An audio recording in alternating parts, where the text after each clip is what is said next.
भगवान प्रेम पूर्वक पद्मावती नाम की वो जो कन्या थी वो वही सीता थी जो रावण ने चुराया। वेदवती पद्मावती बनकर आई और भगवान तिरुपति वाला जी ने उनसे भी विवाह किया और 3 के पति बन गए तिरुपति। ये कलयुग के देवता हैं, ये कलयुग का अवतार है तिरुपति भगवान जी का। बात समझ में आई? तो लक्ष्मी जी जो हैं कभी नारायण से अलग है ही नहीं, वो लीला के लिए अलग होती हैं। एक लीला से दूसरी लीला कनेक्ट होती है, तो एक लीला नहीं करेंगे तो दूसरी नहीं होगी। इसलिए लक्ष्मी का रूठना भी एक लीला थी। तो वही लक्ष्मी त्रेता में सीता बनी, वही लक्ष्मी द्वापर में अनेक रूपों में आई। तो द्वापर में ज्यादा थी। द्वापर में क्या थी? भगवान की 16,108 रुक्मणी जी। दूसरी है जामवंत की बेटी जाम्बवती। जामवंत जी बोले मेरी बेटी से विवाह करो। अब बताओ, कोई आपकी शादी हो गई और कोई बोले नहीं मेरी बेटी से करो अब आप क्या करेंगे? भगवान ने कहा ठीक है नहीं करेंगे ब्याह। बोले नहीं करोगे तो आपने वचन दिया था। जामवंत जी को त्रेता में ही वचन दे दिए थे कि तुम्हारी बेटी से हम द्वापर में विवाह करेंगे। ये जामवंत जी त्रेता वाले जामवंत जी हैं, अभी तक पीछे पड़े हैं कि छोरी से ब्याह कर लो। अब द्वापर में जाके ब्याह हुआ। फिर तीसरी समस्या आई, सत्यभामा जी मिल गई। ये सत्यभामा कौन है? ये पृथ्वी माता है। पृथ्वी माता बोली हम पत्नी बनेंगी। ठीक है आओ। तो पृथ्वी माता आ गई। फिर सूर्य भगवान की बेटी बोली मैं भी आऊंगी। तो यमुना मैया कौन है? सूर्य भगवान की बेटी। ये यमुना मैया बोली कि मैं भी आपसे विवाह। अब बताओ किसको मना करें भगवान? किसको मना करें? आप लोगों के साथ तो समस्या यह है कि आपका एक ही ब्याह नहीं हो रहा है, और भगवान के साथ तो यह है कि रोज कोई आ रहा है, और भगवान छिपा के नहीं कर रहे हैं, बता के भैया हमारा हो चुका ब्याह, हो गया और कर लो, बता के कर रहे हैं, छिपा के नहीं। और आप आजकल तो आप लोग शादी के बाद में कुंवारे बने रहते हैं, छिपाते हैं, हाँ या ना? स्त्रियां भी अपनी मांग छिपाती हैं। स्त्रियां आजकल कुछ स्त्रियां मांग ही नहीं भरती, और भरती भी हैं तो साइड में भर लेती है, पति को साइड कर दिया चल किनारे। और भरती भी है मांग तो दूसरे तरफ के बालों से छिपा लेती हैं, कोई देख ना ले कि हमारी मांग में सिंदूर है। इंप्रेशन खराब होगा ना, शादीशुदा है। हाँ?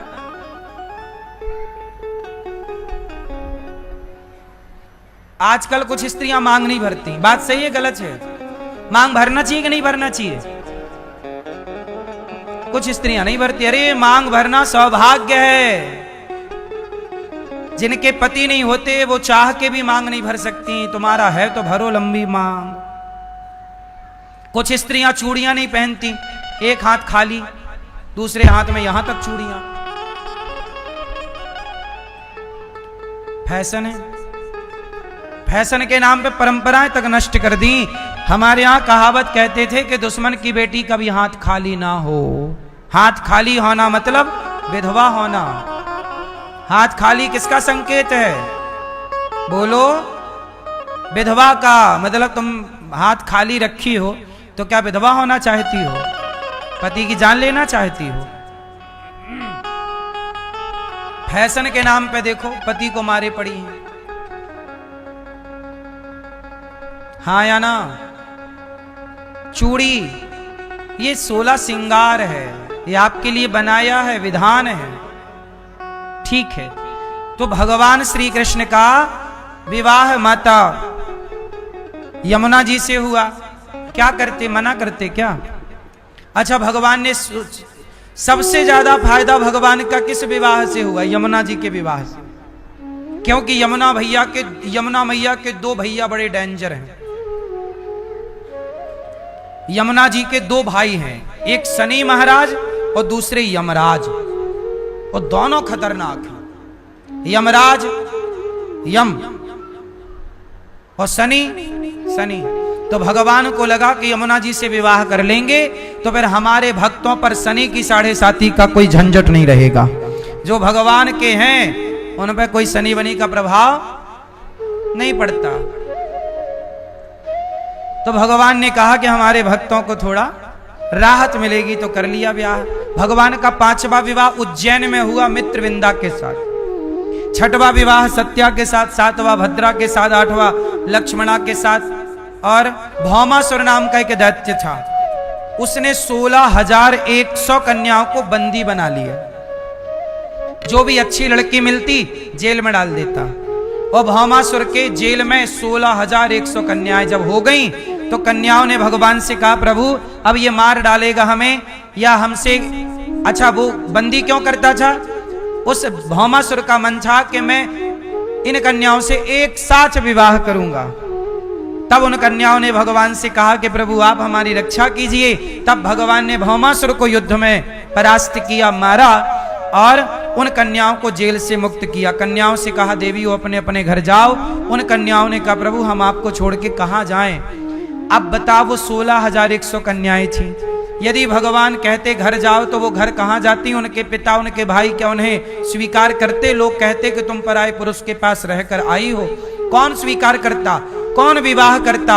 जिन नारियों का समाज में अपमान हो रहा था उन नारियों को सम्मान के साथ जीने का अधिकार दे दिया भगवान ने अपनी अर्धांगिनी बनाकर। क्या गलत किया? आप सिचुएशन नहीं समझते कि वो परिस्थितियां क्या थी, भगवान ने किन।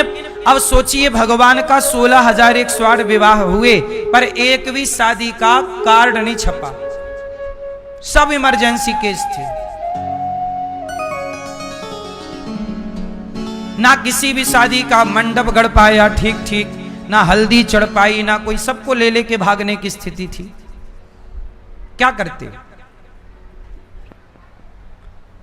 अब आप लोग कहो जी भगवान ले लेके भागते थे तो हम ले लेके भागे तो गलत क्या है? तो तुम भैया लेके भागने के पहले एक उंगलिया से 10 किलो का पत्थर उठा के दिखाओ। भगवान ने तो गिरिराज जी उठाई। भगवान से अपनी तुलना नहीं करनी चाहिए, वो भगवान है। और ये जो कन्याएं हैं ये कोई स्त्रियां नहीं हैं, ये वेद की ऋचाएं हैं, ये जन्म जन्म की तपस्या करने वाली। अब बताओ मीराबाई पति रूप में चाहती तो अगले बार 16,108 में मीरा का भी तो नाम होगा।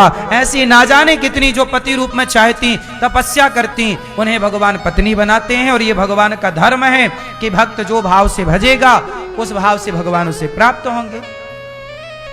क्यों मैया बात सही है कि गलत है? मैया भगवान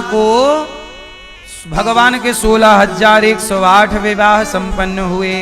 हर रानी से एक बेटी और 10-10 बेटा हुआ। इतने सारे बेटे, 16,108 तो बेटियां हैं भगवान की, और इसमें 10 का गुणा करिए तो बेटे की संख्या निकलेगी। इतना बड़ा परिवार भगवान का, फिर भी भगवान खुश हैं और तुम एक करके परेशान हो। एक तुमसे संभली नहीं जा रही है, एक करके लोग परे रो रहे हैं। एक आदमी बोला जब से हुई है शादी आंसू बहा रहा हूं। हमने कहा काहे आंसू बहा रहे हो? बोले मुसीबत गले पड़ गई। हमने कहा तुमको गृहस्थी चलानी नहीं आती, शादी कर ली। गाड़ी चलाने के पहले गाड़ी चलाना तो सीखो, गृहस्थी चलाना सीखो। पहले गृहस्थी कैसे चलती है, गृहस्थी कैसे चलती है? चलो बताओ एक लाइन में, गृहस्थी चलाने के लिए क्या करना चाहिए? अच्छा गृहस्थी चलाने के लिए क्या चाहिए? पैसा, प्यार या समझदारी या सहनशीलता?